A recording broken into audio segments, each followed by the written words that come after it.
ہے فجر میں اٹھا، لیکن اس کے بعد جاب کی وجہ سے چاروں نمازیں قضا کر کے رات میں آ کے چاروں پڑھ لیتا ہے۔ اور جب منع کیا کہ طریقہ غلط ہے تو کسی نے یہ کہا کہ نہ پڑھنے سے تو پڑھنا بہتر ہے نا۔ نہیں، بالکل یہ غلط کہا۔ دیکھیں، کوئی بھی جاب ایسی نہیں ہے کہ جو انسان کو 4 فرائض یا 2 فرائض ادا کرنے سے ہی روک دے۔ تو کوشش یہ کرنی چاہیے اپنے وقت کے اوپر ادا کریں۔ کل کا میرا احکام شرع سن لیں، اس میں کچھ کنڈیشن ایسی ہوتی ہیں جس میں انتہائی مجبور محض ہو جاتا ہے، اس میں کچھ رعایت کے پہلو نکلتا ہے، اور وہ بھی اللہ کی بارگاہ میں توبہ ہی کرنی چاہیے۔ لیکن یہ طریقہ کار کے بالکل غلط ہے۔ اللہ تبارک و تعالی نے قیامت تک کے لیے ماحول بھی اللہ نے بنایا ہے، انسان بنائے ہیں۔ اللہ کو ازل سے معلوم تھا کہ اس کو کیا کیا پرابلم ہوگی، اس کے باوجود اللہ تعالیٰ نے قرآن میں فرما دیا کہ یا ایھا الذین آمنوا ادخلوا فی السلم کافہ، اے ایمان والو اسلام میں پورے داخل ہو جاؤ۔ اس کا مطلب یہ ہے کہ اللہ تعالیٰ مجبوریاں جانتا ہے کہ اس کی کیا ہوگی، اس کے باوجود حکم یہ دیا کہ اسلام میں داخل ہو، عبادات کو اختیار کرو، یعنی ان آزمائشوں سے لڑو۔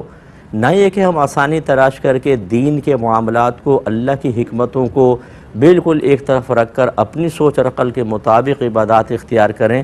اگر ایسا ہوتا، اگر ایسا ہی ہو تو ایک شخص گرمی میں روزے آئے، وہ کہے یار گرمی میں چھوڑو، میں سردی میں رکھ لوں گا، دن چھوٹے ہیں، اور جب منع کرے تو کہے یار قضا کر تو لیا۔ یہ اس سے بہتر نہیں ہے کہ آدمی نہ رکھے، یہ نہیں چلے گا۔ ایسا شخص آخرت میں سخت سزا کا مستحق ہوگا۔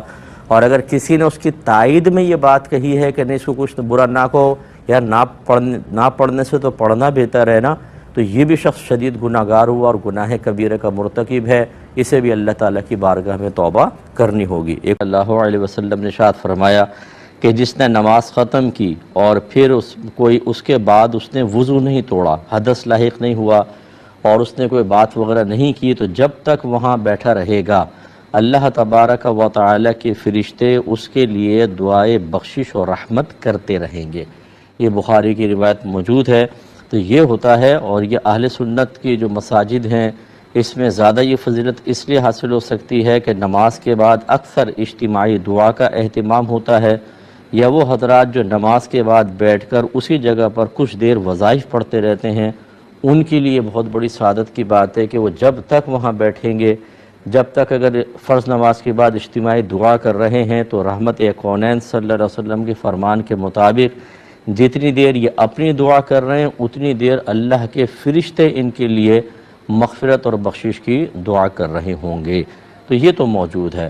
اور ضمناً یہ ایک فائدہ یہ بھی عرض کر دیتا ہوں، یعنی توجہ رکھنی چاہیے کہ وہ فرشتے کوئی بھی فرشتہ جو بھی کام کرتا ہے صرف اللہ کے حکم سے کرتا ہے، وہ اپنی مرضی سے کسی کام کا انتخاب نہیں کرتا ہے۔ تو اس کا مطلب ہے کہ جب نماز ختم ہونے کے بعد جب تک آدمی وہاں بیٹھے رہے، فرشتے دعا کریں گے، وہ خود نہیں کر رہے بلکہ اللہ نے مقرر کیا ہے۔ تو جب اللہ نے فرشتوں کو مقرر کر دیا تو اس کی رحمت سے بعید ہے کہ انہیں اس لیے مقرر کرے کہ تم ان کے لیے دعا مانگو، دعائے بخشش، دعائے مغفرت، دعائے رحمت، اور پھر اس کو مقبول بھی نہ فرمائے۔ یہ تو بہت مشکل ہے۔ خود ہی اللہ نے مقرر کیا، تو انشاءاللہ اللہ کی رحمت سے امید ہے کہ نماز پڑھنے کے بعد اگر آپ وہاں پر تھوڑی دیر بیٹھتے ہیں اور ان دعاؤں سے حصہ حاصل کرتے ہیں تو آپ کی بخشش اور آپ پہ نازل ہونے والی رحمتوں کا بہت زیادہ امکان ہے۔